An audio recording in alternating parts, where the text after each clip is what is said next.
we're just normal people. And, saying that, oh, you have a family or you have a stressful job or whatever is really just a limiting belief of not wanting to take the risk of getting into real estate investing. So you can start at any phase of your life.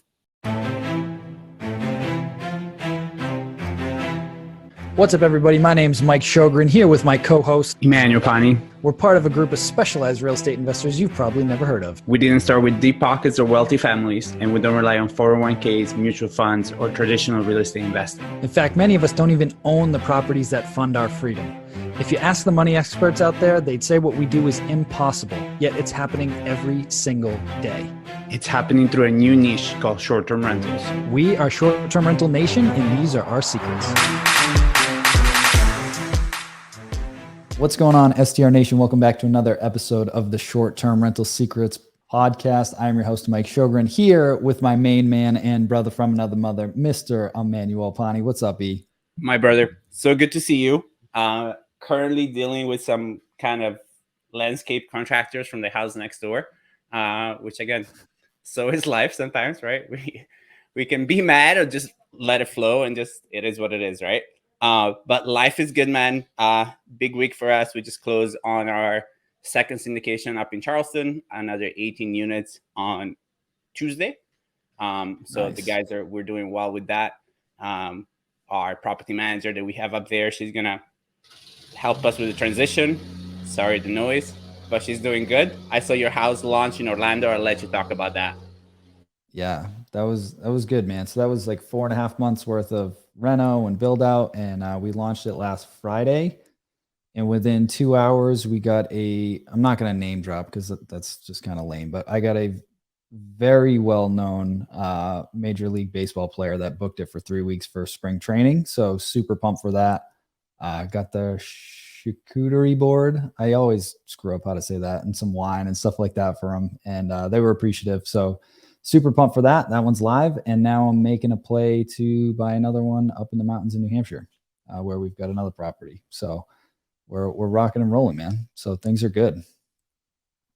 And as an update, like we talked about last week for the Short-Term Rental Wealth Conference in Nashville, June 6th to 8th, we have sold over 400 of those tickets already in the last 12 days. So out of the 1,400 of them are already gone. So if you're watching this live on Facebook, you literally have till midnight on Friday. Bill and I extended the super early bird discount, so it's only $397 through Friday. So take advantage of that. Once Saturday hits, they go up by $200, which is still a deal, but you might as well save $200 if you're planning to go. So you can go to strwealthconference.com, grab your tickets, and looking forward to hanging out with everybody in Nashville in June. Yeah, I'm super excited. Yeah, and I'm just as excited for today's guest, honestly, because we're talking offline. It's like, man, like I feel like we know each other already, but we haven't like actually connected. So today on the show, we have Miss Avery Carl from the Short Term Shop. If you guys don't know who she is, Google her, look her up. She's kind of a big deal in the short-term rental space. She's been featured all over the place. She's the author of the Short-Term Rental Long-Term Wealth book. She's the host of the Short Term Show podcast. She's the CEO of the Short Term Shop, and she's a real estate investor with 189 doors. So without further ado, Avery, welcome to the show. Hey guys, thanks for having me. Yeah, thanks for being here. So let's Absolutely. walk it back. Like, Okay. the Miss Avery Carl here. How did you get started? Like, what was the trigger? Like, what got you into real estate? And then how did that transition into short-term rentals? Well, it was an accident, as with most real estate investors. I don't think anybody, when they're 6 years old, says, I want to grow up and be a real estate investor. That'll be so cool. So my husband and I were moving from New York City to Nashville. We live in Florida now, but we were living in Nashville at the time. And our real estate agent, we were buying a house because it's much more difficult to buy a house in New York City than it is in Nashville, or it was at the time. It's not easy anymore. And she was really trying to get us to buy in East Nashville, which is this like super hipster, fast appreciating area. And she was telling us that, people are making X amount cash and checks for like $100,000 within a year. Little did we know it was going to be like that in a few years anyway. But back then that was crazy money. And we're like, no, we just moved from New York. We don't really want any neighbors. We're moving to Tennessee. We're going to live out in the country. So we did. We bought a house out in the country, but then we kind of looked at each other and said, maybe there's something to that appreciation thing. And we've got a little money left. Let's buy one of those. And then maybe one day when we have kids and they have to go to college, that we'll sell this house and it will have appreciated enough that we don't have to pay for their college out of pocket, which little did we know that was this really stupid reason to invest in anything. But we did it without doing any research. We bought a house and it actually was a really, really great one. It was a long-term rental and the mortgage on that was about $650 a month. And we were able to rent it for $1,500 a month. So it was really good for a little $120,000 house. And at that point, after we'd already spent the money, we thought, we want to build a business out of this. We didn't even know it was called real estate investing at the time. We just kind of pulled the trigger and learned as we went. And so then we started educating ourselves and learning and listening to podcasts and reading all the books. And so we had just enough money left for the down payment on one single family home. So we couldn't jump right into multi or anything like that. And so we thought, well, what can we buy that's going to make us the most amount of money the fastest so that we can then go buy more faster? And so we landed on short-term rentals. We didn't want to do it in Nashville. We knew that much because the regulations are just so volatile. I know there are plenty of people making money in Nashville, but it just scared us at the time being new. And so we thought, well, where can we buy something that it's the normal thing for people to go there and stay in a house or something that's not a hotel? And we had just been to the Smoky Mountains a few weeks earlier. And we said, well, we stayed in a cabin. Everybody stays in cabins when they go there. Somebody owns these cabins. Why can't it be us? So we bought one. And back then there weren't all of the education tools that there are now. There weren't really any courses. There weren't really any people doing education on this topic. So we, again, just kind of had to figure out how to do it on our own. We knew we could do it from Nashville remotely.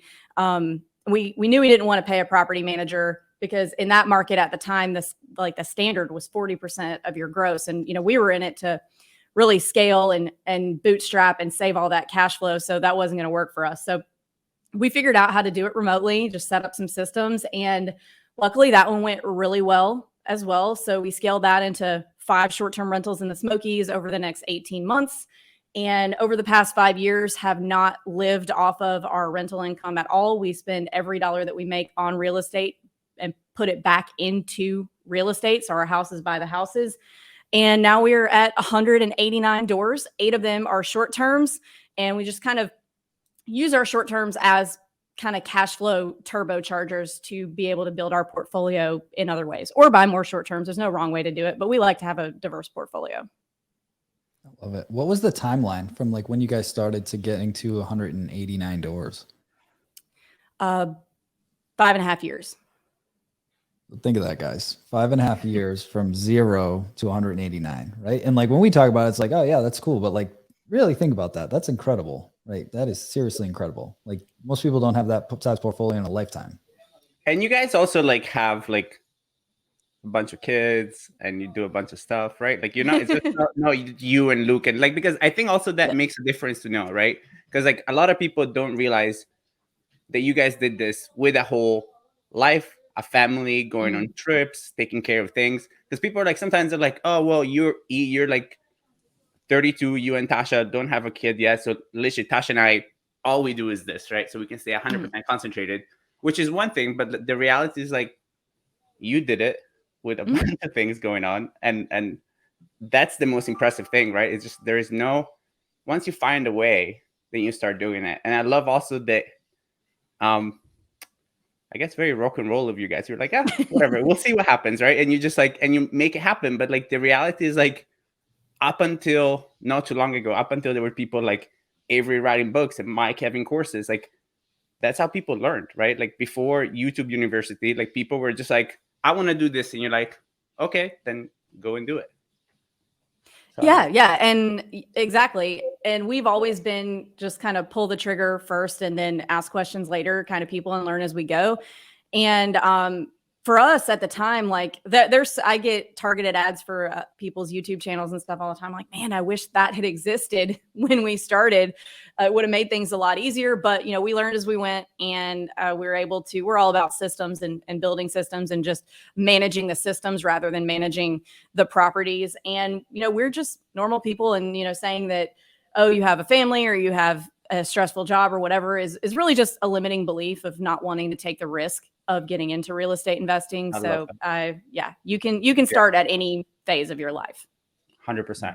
So what does your day-to-day look like now between you and Luke? Like, do you guys both work in the business? Because I assume that the other units are long-term rentals, as you said. So do you guys have a manager there, or you guys do self-manage for that as well?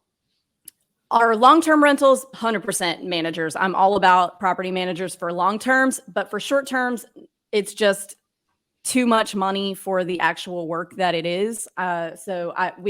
We self-manage all of our short terms. So for us, I work mainly on the brokerage side of our business, running the short-term shop, and he works on the education side. So I'm the upfront sales side of the short-term shop, and then he is the educator who teaches all of our clients how to run their properties remotely, and then he handles our personal portfolio. So he's the one finding deals and getting through contracts and doing due diligence and all that. Love it. Sounds like a dynamic duo. That's great. That's great. So they're a powerhouse. We talk a lot about systems on here, and I'm glad that you brought that up right from the gate, because I think a lot of people get into this with not really a business mindset. It's kind of like, oh, this is a cool side hustle. I'll grab a property, throw it up on Airbnb, and just, we'll make some money or whatever. So I guess if you backtrack and then kind of move forward through now, like, what does that look like, right? A lot of people get confused around, like, what is a system? Is that like a piece of software, or what does that mean? So like, if we break that down for you guys, like when you talk about the systems that you have in your business now, like, what does that look like? So anything can be a system, not just, a piece of software. Like our house is a tall, skinny 3-story beach house. And, our systems in the house, because we have little kids, instead of running up and down 3 stories to their bedrooms to get all their clothes, we have clothes in a closet on every level of the house. So we always have easy access to clothes to get, or what have you, diapers, etc., on every level. So systems aren't just pieces of software. For us, the software that we use for property management for our short-term rentals is Guesty for hosts, and then we also use Price Labs. But in terms of outside of the actual software, we do have a VA who helps us now. He's not full-time with our short-term rentals, although he does manage the short-term rentals. And having taught him how to run that so that we can pay attention to other things like acquiring more properties is part of our larger system. And a lot of people, I think VAs are a really great way to leverage once you get a larger portfolio of short terms. But I think a lot of people want to jump to that a little too quickly. Like they don't learn it. They don't become an expert in what they're doing themselves first before teaching their VA. And that's where you can kind of run into some snags. So our systems are delegating to, I have 3 assistants on the brokerage side. But just making sure that this is what we're doing every day. So when Luke comes in on our managing our portfolio side, comes in his office every day, he's, checking his email, seeing if there's any deals there. Okay, if there's not any new deals that are high priority that we want to pursue, then we are looking at whatever due diligence we have going on for the week. And his assistant, his VA, is kind of taking care of all of the property management stuff for the short terms. If there's anything pressing, like, hey, something needs to be addressed quickly, then he rolls it up to Luke. So, I mean, literally everything's a system, not just software. Thank you for clarifying that, because I think a lot of people think, oh, I need all this tech. And I'm like, no, it's honestly as simple as like having a Google Doc of like, how do you do this process step by step? So like you said, once you master it, document it with like steps and screenshots and a Loom video or whatever. So then when you bring on that virtual assistant, it's like, hey, here's all these trainings. I'll walk you through it. And then they have this manual, just like any big company would. You just got to treat yourself like a company. Absolutely. By Loom around here. But I also love the example of the clothes for the kids, right? Because I think highly successful people, what I've seen over time, is they realize the things that carry any kind of friction in their life, right? And that goes from as simple as like how you buy things, right? You buy things in a bulk, you buy things with a subscription, so they automatically come, and you start creating systems everywhere. And like, I think, I don't know when it happened, but there's this bad label about like being overly like systematized. That people are like, oh, you don't live in flow, you don't live in thing. But in reality, it's just like, it allows you to be in ultimate flow because everything is handled. And that's what you have to own, is the fact that like your highest and best use is not to remember, is not to walk up and down the stairs to get clothes for the kids. Your highest and best use is like, I'm going to hang out with my kids. I'm not going to be frustrated because I have to go walk up and down. This is what puts me in the best headspace to be the best mom or dad for my kids. Right. And so when you start looking at your life like that, you start creating a lot of space. And now I understand even more how 189 units happen in 5.5 years. Because if you start systematizing everything else, then you and Luke have time to do your highest and best use, which for Luke is looking and sourcing properties, and for you is to just run the rest of the empire. Exactly. And we do it with everything. So we have a refrigerator with waters and snacks on every single floor. So if anybody needs anything at any time, like the playroom's on the basement level, everybody's bedrooms are on the top level. So nobody's having to run up and down stairs 100 times. So we noticed, okay, we're spending a lot of time running up and down the stairs to get stuff. Let's have something on every floor. So yeah, it definitely makes it easier. Brilliant. I love that. So you've grown a massive brokerage as well, really, that really caters to this niche of short-term rentals. So how many markets are you guys in now? Because I think it started with the Smokies, right? And then it branched out from there. Yeah, started with the Smokies and then the Emerald Coast, so Destin, Panama City area, and then has branched out from there. We're in 11 markets currently. I love it. And I'm curious on your take on, because everything is just, a lot of different markets have really exploded the last couple of years, especially the Smokies. I mean, Smokies, 30A, both of those, I mean, have exploded. I know the answer to this, but I'm going to ask it anyway, because people are going to want to hear it from you, right? Because again, the limiting beliefs are, oh, if a market's hot, like I can't find a deal, right? And I'm not even going to pre-frame it. I want to hear it from you, I guess. It's like when people come to you and have those beliefs, what's your advice for them? Or is it like, you know what, we should look at this market, or maybe we can find a deal, right? Right. Yeah. So there are, no matter what cycle real estate is in, or what part of the cycle it's in, the top or the bottom or the middle, the deals are always there. It's just, there's different problems at different points in the cycle. So like in 2008, there were deals everywhere, but nobody had any money. Now everybody's got money, but it's hard to find deals. So you have to be a little creative, and I think a lot of people too, especially when they're listening to investors who've been doing it for a while, the investors who've been doing it for a while, like myself, like when I started, there were just 20 great deals laying around on the MLS in the Smokies at any given time. And in 2018, 2019, when we bought a couple, I mean, we have 1 or 2 properties that got 100% cash on cash return back then. Obviously, that is an absolutely absurd number and does not exist. That is a unicorn that like craps rainbows. That doesn't exist. But now the deals are still out there. But they're not just laying around. Like, you have to be persistent. You have to be patient. No, they're not going to be 100% cash on cash return, but you can still get 30, which is great. Like, that's better than the multifamilies that we're buying and other things. It's still better than any other asset class. However, that's kind of why we operate in multiple markets, so that if we have a client who's like having a particularly hard time and not necessarily finding a deal, but if like this, we'll take the Smokies, for example, a lot of times it's so competitive there that people are having to go 50, 75,000 over asking. And a lot of times it will still cash flow really well at that price. But what we don't want is for our investors to go that high just to win. And then they're in such a negative headspace now that they can't sleep at night because they're so worried about it. So somebody like that, we would probably pivot to another market with, and say, hey, it's a little calmer here. So we want you to be comfortable so that you can be successful, because the goal is not to not be able to sleep at night because you're so anxious. The goal is to cash flow and be comfortable enough with it to buy more. So patience and persistence is most important. The way the market is right now, creativity, and really real estate is all about relationships. So who you know makes, or who you're friends with makes a big difference in terms of being able to get deals and deals getting passed your way.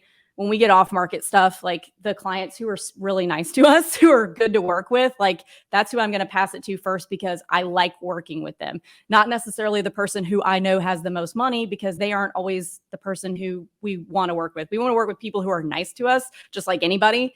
And so relationships really make a big difference. And it's worked for us on the other end too. So when we're buyers coming into a new asset class, like last year, we started buying 12 to 25 unit multis, and we didn't know anything about multis. So we were coming in as newbies and saying, hey guys, like, we know a lot about real estate. We're very experienced in other asset classes, but we are new and we're going to need your help in getting through this deal. But I promise you, we're going to be good to work with, and we're going to buy multiple properties, but we might need to rely on your experience here. And we actually invested a little bit into an investor syndication in the Midwest, because we wanted to build a relationship. So we threw a few bucks into their syndication, and next thing we know, they're passing us 2 or 3 of the properties that are smaller, that they're trying to 1031 exchange out of to buy bigger properties for that syndication. So we built that relationship, and it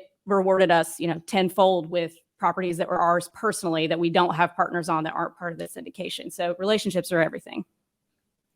I tell my students that all the time. It's all about, I call it like planting seeds. Like you just want to keep planting these seeds, and building those different relationships all over the place. And like you said, like treat everybody with respect, whether it's the agent, the lender, your cleaners, your contractors, like treat them like human beings and build those relationships, because when you do, you're going to get first dibs on stuff, and people are going to want to help you, and they're going to want to go the extra mile to help you close a deal or help you turn a property when something crazy happens that's out of your control, right? So it's just basic business fundamentals. It's just being a good human at the end of the day, but it pays dividends, right? Mm-hmm. So I'm curious now. So you've got a large portfolio, huge brokerage that's blown up, featured. You've got books now. You've been featured on Bigger Pockets, all these different amazing things. What's the vision for Short Term Shop going forward? Like, what are you guys seeing on the horizon for you? We are looking to get into another several markets this year.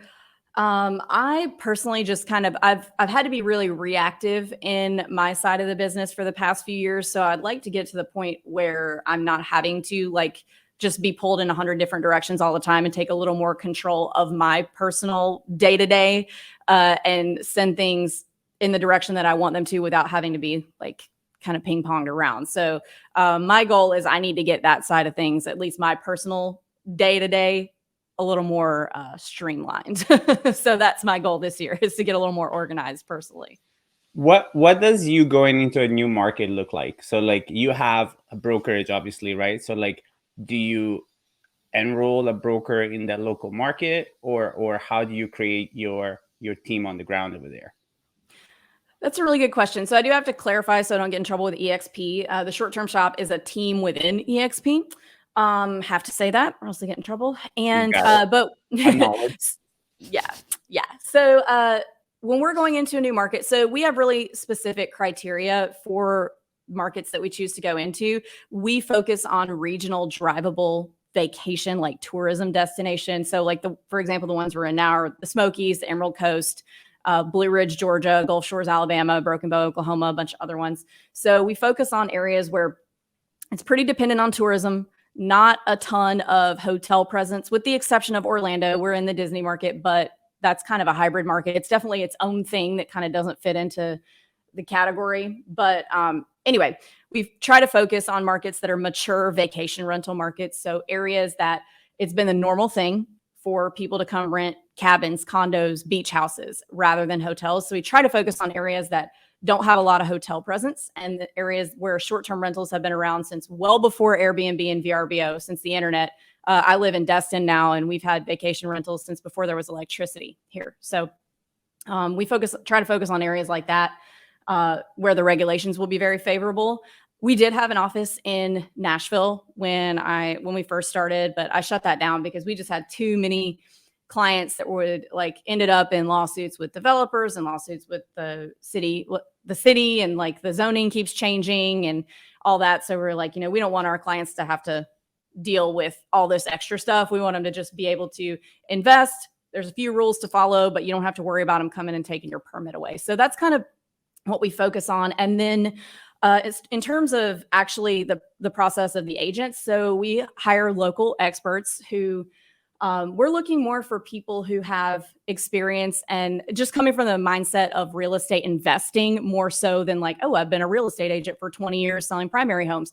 The mindset of an investor typically fits much better with what our clients are looking to do than, somebody who has a ton of real estate sales experience, but doesn't really know too much about investing.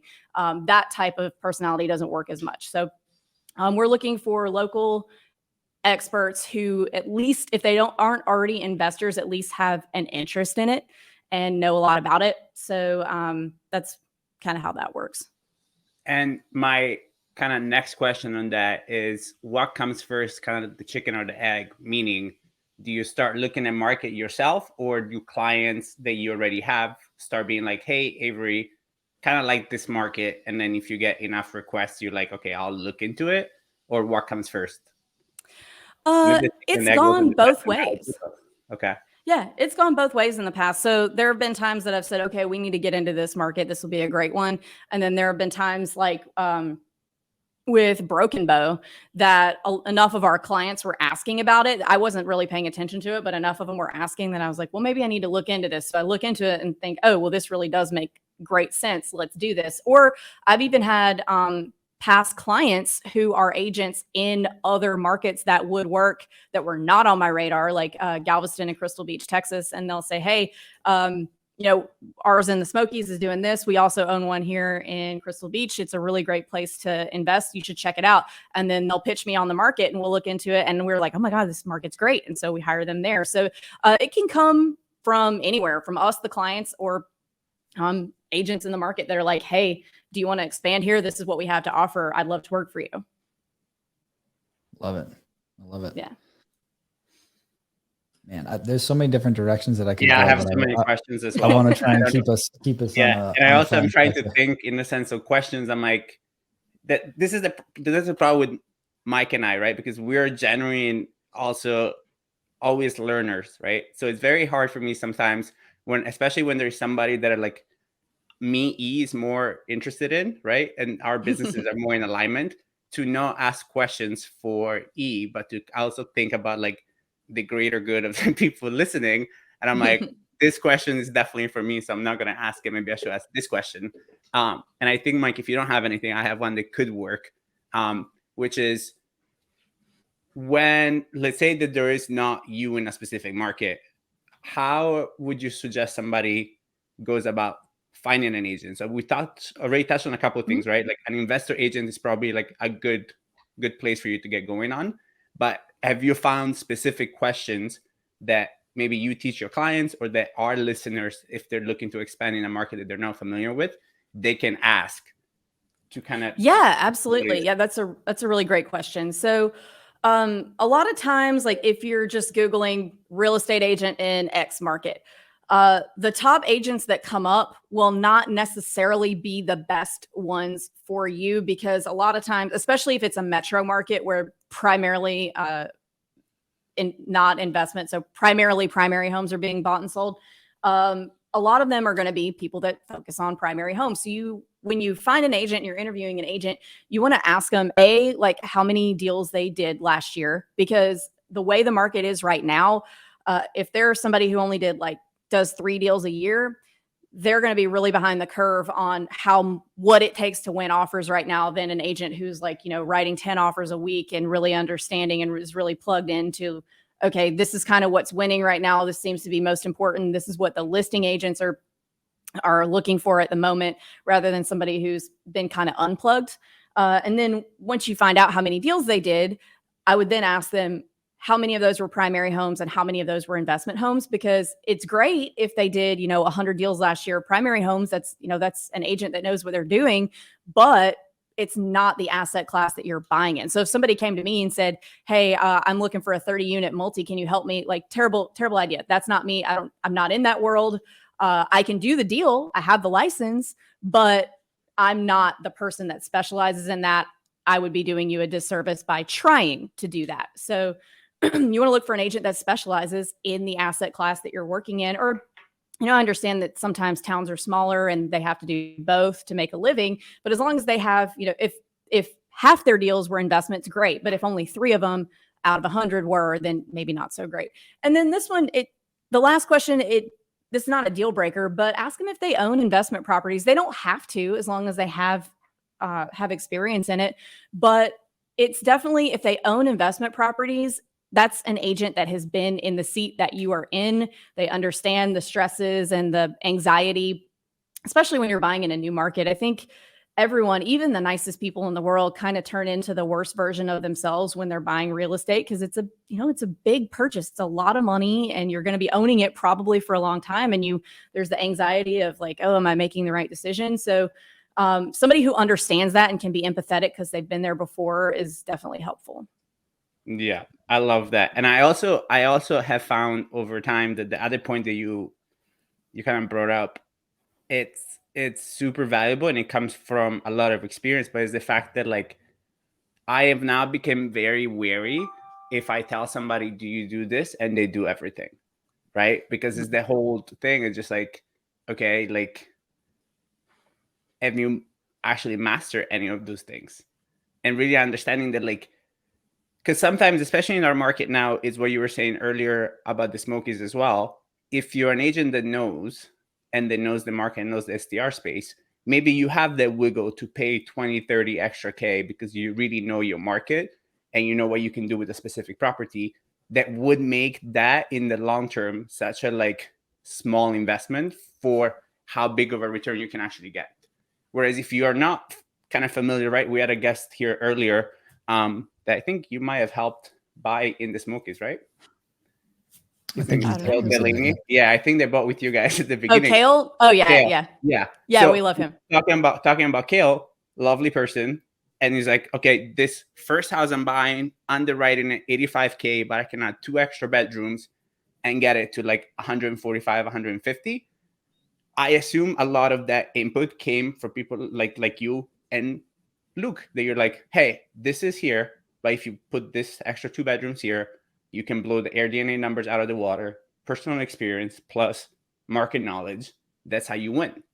And any normal residential realtor, not because they mean badly, they just don't know what they don't know. So there's no way of them helping them. So really being super specific to what you're looking for makes such a difference. Totally. One thing I wanted to ask, completely different topic, but I think it's really relevant, and I'm curious if you see this. But people ask me all the time about partnering on deals, right? And especially in a place like the Smokies where prices have gone up and the entry point is a bit higher now.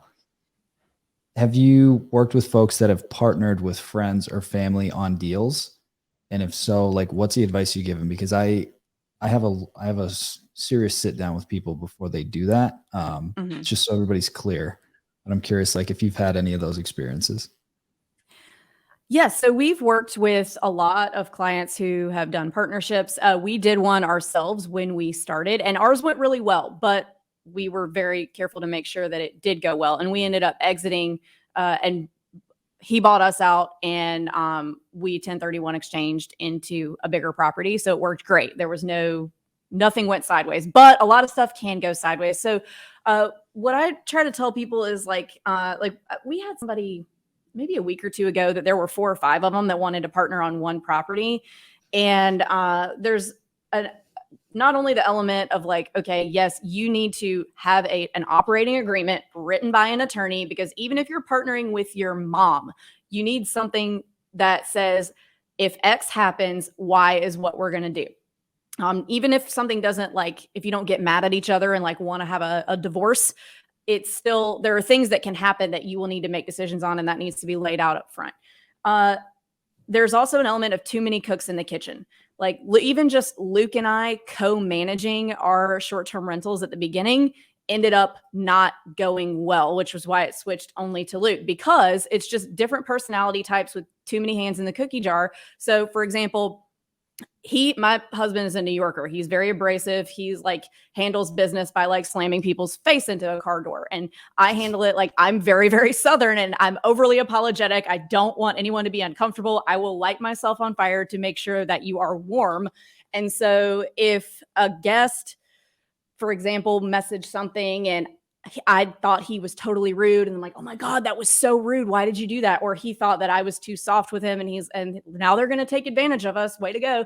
So it's just easier for one person to do that. So you kind of want to be careful with having too many partners, because, you know, that's just two personalities and we're married and know how to deal with each other. When you add several more and the relationship is more distant than a married couple, there's a lot to get into there. And for me, our partnership that we had on 2 properties worked in the beginning, but it's not an end goal because there wasn't enough meat on the bone. It worked for us then because it was a means to an end. It was a little bit of income, which is what we needed, a little bit to snowball, but it was not the end goal. The end goal, we needed more meat on the bone than what we were getting in a partnership. So they can work, but I don't think that they should be like the end goal. They should be a means to an end. Just like arbitrage, great idea to get some cash flow going when you need it, but the end goal is to own it yourself personally, and that be it. Yeah. Thank you for sharing that. Because Well said, yeah.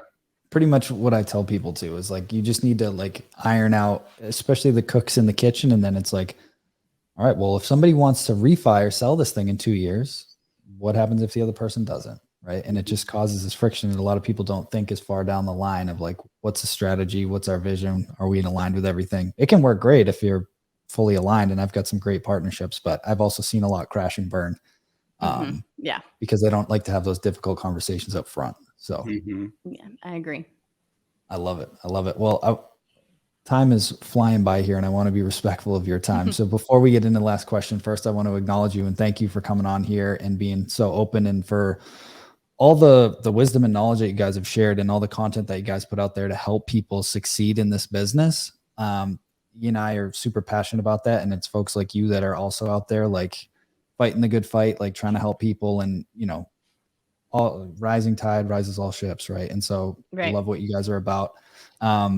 Where can folks learn more about you and the book and short-term shop and all that good stuff? So you can find me or us at theshorttermshop.com. If you'd like to become a client, you can follow us on Instagram at the Short Term Shop. And the book is available everywhere books are sold. So Amazon, Barnes & Noble, Books A Million, all that stuff. If you like the brick and mortar thing, which I do.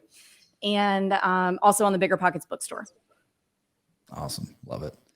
And the last question that we like to ask all of our guests is, what is your number one secret to success with short-term rentals? Learning by doing, just not getting caught up in shiny object syndrome. And eventually the best way to learn is just by jumping in there and doing it. Do more research than I did on my first one. I told you that story already, but eventually you just have to jump. Love it. Love it. Well, Avery Carl, thank you so much for being here. Truly appreciate you. And I accidentally kicked her out on accident there. So that's okay. All right. Well, thanks for having me. Really appreciate it. And again, guys, make sure you go check out the Short-Term Shop. Grab the book. It's a wealth of knowledge. Avery's great. They've got a seriously awesome company and they're just out there fighting the good fight. So thank you again for being here. Truly appreciate it. Yeah. Thanks so much for having me. Awesome. Take care, everybody. Hey, STR Nation, if you enjoyed this episode, please make sure to hit that subscribe button and leave us a review. And in the comments, let us know what topics you want us to cover on upcoming episodes, and we'll make sure to get that in the books for you. And if you really want to learn how to launch, automate, and scale your short-term rental business, if you want to go deeper, then check out our free masterclass at strsecrets.com.